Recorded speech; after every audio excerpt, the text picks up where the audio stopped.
नमस्ते मित्रांनो, king of stories या चॅनलवरती आपले स्वागत. काकू आणि सरोज निवांतपणे बोलत होत्या. सरोज पोटतिडकीनं त्यांना सांगत होती की हल्ली शाळेचं काम पूर्वीसारखं राहिलेलं नाही.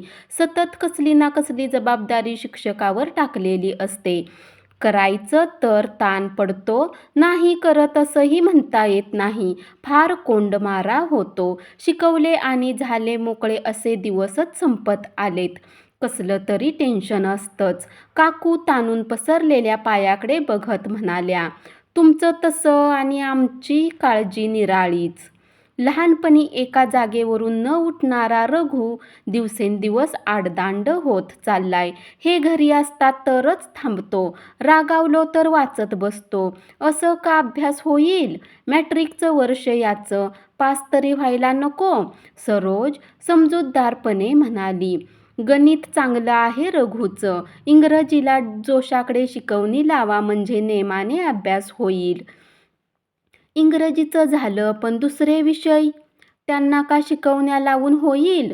तो शेजारचा बाबू गच्चीवर कायम अभ्यास करताना दिसतो. त्याच्या उलट हा येईल समज यालाही पुढच्या वर्षी. हे वय हूडपणाचं असतं. काकूंनी दीर्घ सुस्कारा सोडला. मनातली काळजी त्यांच्या पिंगट डोळ्यात उतरली. भारलेपणानं त्या म्हणाल्या, मोठ्या झाल्या की मुली जास्तच आपल्या भोवती करतात. आपल्या विचारांचा, भावनांचा म्हणून त्यांच्यावर संस्कार होतोच. मुलं मात्र मोठी झाली की बराच वेळ बाहेरच काढतात. घराविषयीचं आकर्षण कमी होतं. आपणही भांबावतो. बाहेरून आपणच वाढवलेल्या मुलाविषयी लोक काय काय आवर्जून कानावर घालतात आणि आपण अपमान गिळत बसून राहतो. त्यांनी वळून सरोजकडं पाहिलं. तिचा चेहरा त्यांना नेहमीचा वाटला. त्यांच्या मनानं ठरवलं की म्हणजे रघु बाहेर बिड्या ओढतो हे ह्यांच्या कानावर आलेलं दिसत नाही. कोपऱ्यावर उभे राहून येणाऱ्या जाणाऱ्या मुलींची छेड काढतो हे तळपदे बाईंनी त्यांच्या कानावर घातलं नाही वाटतं. शेजारी तरी कसे असतात, भिंतीला भिंत लागून, पण बाजूच्या चांगल्या वाईट गोष्टीवर नजर ठेवून.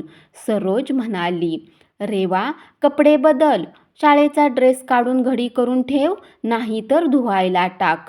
रेवा कॉटवरून झटक्यानं उठली. खोलीच्या मधोमध असलेला पडदा तिनं खरकन ओढला आणि ते कपडे बदलू लागली. ती कपडे बदलत असताना तिच्या पटापट होणाऱ्या हालचाली, बांगड्याची किणकिण आणि तिचं गुणगुणणं दोघी शांतपणे टिपत होत्या.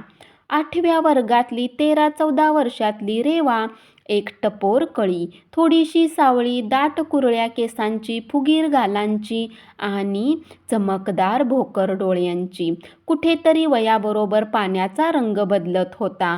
कालपर्यंत निरागस असणारं पाणी आतून खळाळत होतं. याची जाणीव रेवाला होती का नाही कोणास ठाऊक, पण सरोज मात्र पहारा ठेवून होती. रात्रभर जागून तिला कळी उमलताना पाहायचं होतं. हे असं कोवळं तरतरीत यौवन कुठं नादानपणे वागून नासवलं जाऊ नये याची तिची इच्छा होती. म्हणून ती दक्ष होती. एक वेळ शाळेची सोडली तर ती तिला सहसा कुणाकडे पाठवत नसे. वैधव्य आलं तेव्हा रेवा 4 वर्षाची होती.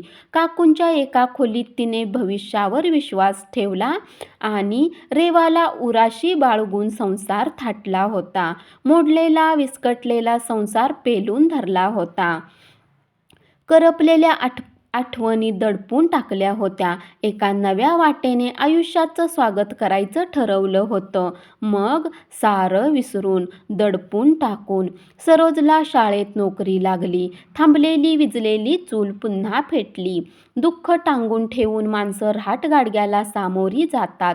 सरोजचंही तसंच झालं. काकूंनी तिला नुसती जागाच दिली नाही तर आसराही दिला. रेवाला सांभाळलं, जेवू खाऊ घातलं, औषध पाणी वेळेवर केलं. सरोजला वाटलं माहेरचं तर कुणी नाही. नवऱ्याच्या जाण्यानं सासरचाही आधार संपुष्टात आला. पण आपण एकट्या नाही. कुठले कोण काका काकू मंडळी, पण त्यांनी मायेची पाखर घातली. माणसं जगात निराधार नसतात हेच दाखवलं. माणसं बांधूनही ठेवता आली पाहिजेत. सरोजनं याची जाणीव ठेवली होती. सुट्टीच्या दिवशी मग ती रघूला रेवाबरोबर जेवायला बोलावत असे. त्याच्या आवडीची कांद्याची भजी करत असे, कधी बटाटे वडा. रघूला खमंग सारं सारं आवडे. रघूच्या मनासारखं वागून आपण काका काकूंना आपल्याला केलेल्या मदतीची उतराई थोड्या अंशाने का होईना करतोय, याच मानसिक समाधान तिला मिळत होतं. रघू थोडा हटवादी होता, थोडा दांडगाही होताच. खेळत रेवा मनासारखं वागली की तो तिच्यावर धावून जाई, खसकन तिचे केस ओढत असे.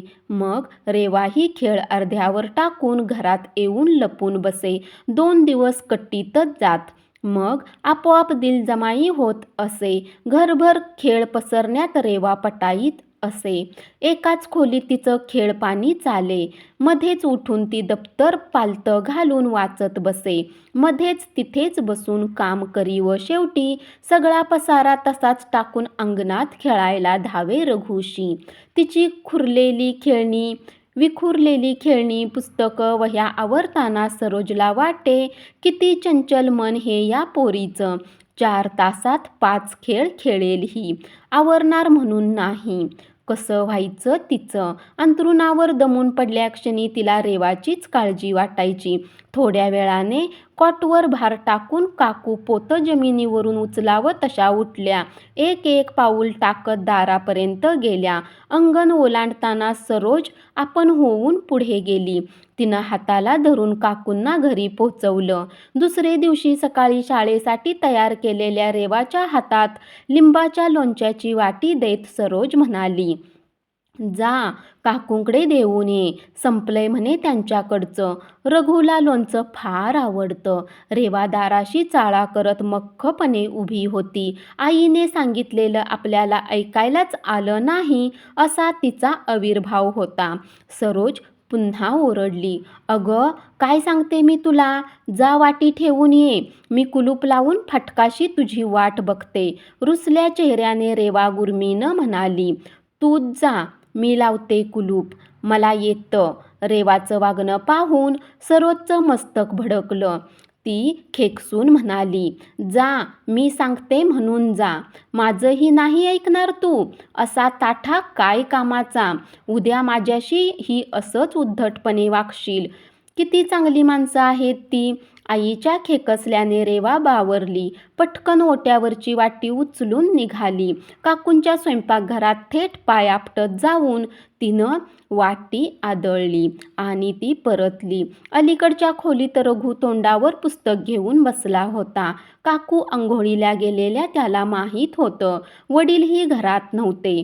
रेवा वाटी ठेवून परतली तसं हातातलं पुस्तक फेकून तो ताडकन उठला आणि धावून रेवा पुढे कमरेवर हात ठेवून कुचकट हसत त्यानं विचारलं, काय आणलंय राणी सरकारनं आमच्यासाठी?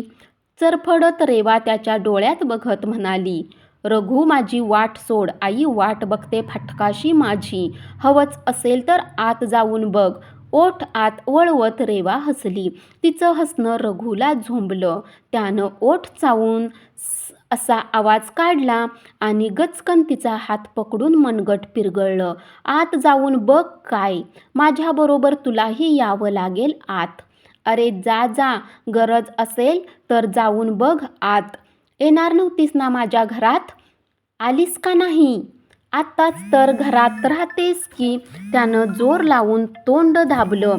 विवळत रेवा ओरडली, ए आई, ओ काकू, हा बघा ना रघू. इतक्यात अंगाशी पातळ लपेटत काकू लपक लपक चालत मोरीतून बाहेर आल्या. अरे रघू, काय चाललंय रे तुमचं? पुरे कर बघू तुझा रानटीपणा. जाग रेवा, शाळेला निघालीस ना? एक जोराचा हिसका देऊन रघूनं तिचा हात सोडला. राक्षस गेला, रेवा रागानं म्हणाली. तोच सरोज फटकाशी वाट बघून रेवा दिसताच म्हणाली, का ग ओरडत होतीस? रघूनं चिडवलं असेल. सरोज दिसताच रघू आत निघून गेला. काकू ओसरीशीच पातळ नेसत सरोजला सांगू लागल्या, कसं जमणार यांचं? तुम्हाला आणि मला रोज भांडणं सोडवावी लागणार यांची. स्वप्नात हरवून त्या गोंडस स्वतःशीच अंगभर पदर घेत हसल्या. खांद्यावर दप्तर पेलत रेवा मूकपणे आईबरोबर चालू लागली. वाटी ठेवून परतताना काही घडलं तिला आईला सांगावेना. तिने आईकडे पाहिलं तर तीही विचार करताना दिसली. फक्त म्हणाली, उशीर झाला आज. आता रिक्षाच करूयात. धन्यवाद.